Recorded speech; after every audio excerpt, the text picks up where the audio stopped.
你知道，日本政府想把福岛核电站的废水排到海里去，但是他们说这样做是安全的，不会对环境和人类造成伤害。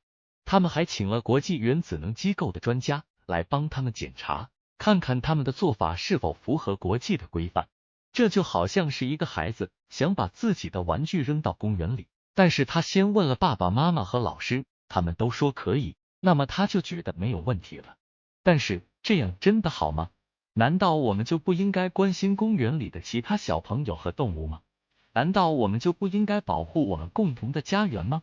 这是一个很严肃的话题，但是我希望用一种有趣和亲切的方式来跟你分享，让你能够更容易理解和关注。欢迎来到我的频道，我是南千水，我将和大家分享各种有趣的主题，包括知识或新奇有趣的人事物介绍。我希望这个频道能够为你带来娱乐和启发，并且能够激发你的好奇心和创造力。这是一个共同成长和探索的空间，我们一起开始吧。有一群专家，他们的工作就是检查核电厂有没有安全问题。他们不是随便乱检查，而是按照国际原子能机构的规定，那可是一个很厉害的组织，负责监督全世界的核能活动。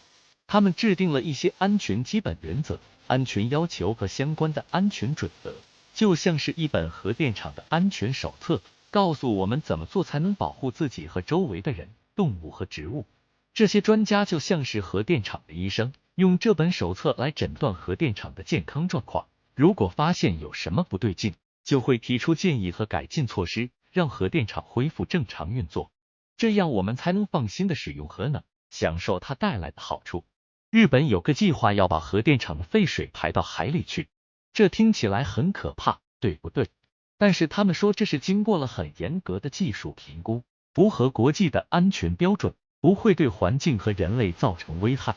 这个评估是怎么做的呢？其实就是看了很多的文件，有关技术的、监管的、法律的，然后用一些数学公式和模型来计算废水排放的影响。这就像是你在考试前要读很多书，然后用你学到的知识来回答问题，只不过这个问题是关于核废水的，而且答案可能会影响到全世界的人和动物。所以这个评估是非常重要和严肃的，不能随便乱说。不过如果你问我，我还是觉得把废水排到海里不是个好主意。你想想，如果你家里的马桶坏，你会把屎尿倒到邻居家的游泳池吗？当然不会啊，那太没礼貌了，而且也很脏。海洋也是地球上的一部分，它也有生命和美丽，我们不能这样对待它。所以我希望日本能找到更好的解决办法，不要让海洋成为核电厂的垃圾桶。日本政府打算把福岛核电厂的废水排到海里去，这听起来很可怕，好像会造成海洋生物和人类的辐射污染。但其实这些废水已经经过了很严格的处理，里面的放射性物质几乎都被去除了，就算是喝一杯这样的水，也不会比吃一个香蕉多多少，不是？你不信？那我告诉你一个故事吧。有一天，小明和小华去海边玩，他们看到海水很清澈，就想要下去游泳。小明说，我听说这里的海水是从日本运过来的，里面有核电厂的废水，会不会有辐射啊？小华说，别胡说八道，这些海水已经被处理过了，没有什么危险。你不要被那些没有科学根据的谣言吓到。小明还是不放心，就拿出了一个测辐射的仪器，对着海水测了一下，结果显示海水的辐射量是 0.01 微西弗特。小明觉得很惊讶，就问小华，这是什么意思？是不是很高啊？小华说，你知道一个香蕉的辐射量是多少吗？是 0.1 微西弗特，也就是说，你要喝10杯这样的海水，才能跟吃一个香蕉一样。你觉得这有什么好怕的吗？小明听了，觉得很好笑，就放心的跟小华一起下去游泳了。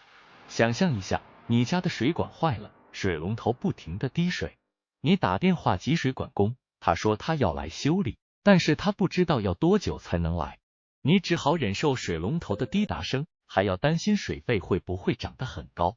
这就是日本现在的处境，他们的核电厂发生了事故，造成大量的放射性废水积存在储存罐里，他们想要把废水排放到海里，但是这需要经过国际的审查和评估，确保废水不会对环境和人类造成危害。这个过程可能要花很长的时间，而且还要不断的检查和调整，就像水管工要不断的来回你家一样。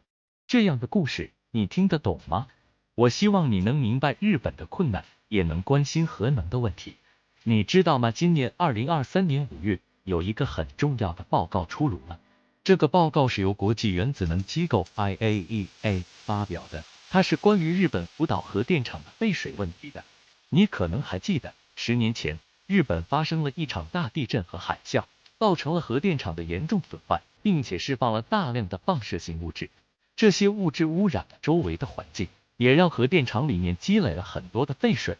这些废水里面含有一些放射性核素，就是一些会发出有害辐射的原子。日本政府和东京电力公司 TEPCO 计划在未来几年内把这些废水排放到大海里去，但是这个计划引起了很多人的担忧和反对，因为他们担心这些废水会对海洋生态和人类健康造成影响。所以 IAEA 就派了一个专家团队去日本，对 TEPCO 测量废水中的放射性核素的方法和结果进行了审查和验证。他们还把一些废水样品带回了自己的实验室，和其他国家的实验室进行了比对。这就像是一场考试，要看看 TEPCO 的答案是不是正确和准确的。结果呢？报告说 TEPCO 的测量方法和结果都是可靠和精确的，没有出现什么大问题。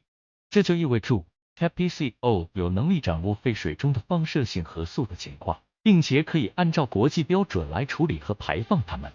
这个报告对于日本政府和 TEPCO 来说是一个很好的消息，也是一个很强有力的证据。他们可以用这个报告来说服那些反对排放废水的人，说他们是有责任和能力保护环境和人类健康的。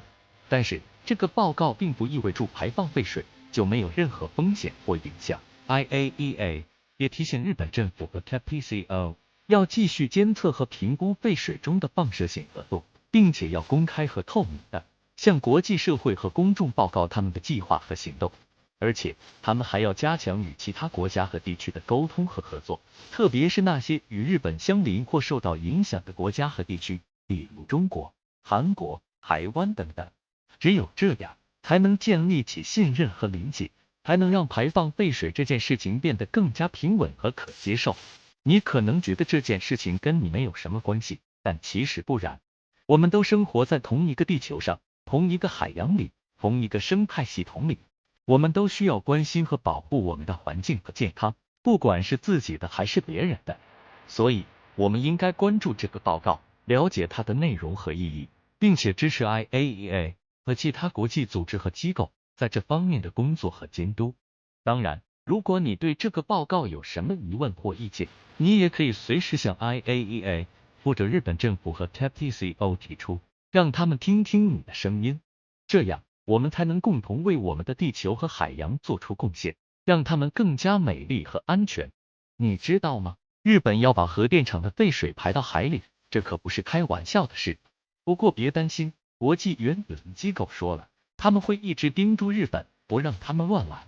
他们已经做了很多调查，确保废水处理得当，不会污染环境。这个过程要持续好几年呢，就像你的爸爸妈妈一直叮嘱你做功课一样。所以你可以放心的吃海鲜，不用怕吃到放射性物质。当然，如果你觉得海鲜太贵，那就另当别论了。最后，我想用一个笑话来结束这段话。你知道为什么日本要把废水排到海里吗？因为他们想让海豚变得更聪明。你知道海豚是怎么回答的吗？他们说，不要再给我们喝水了，我们已经够聪明了。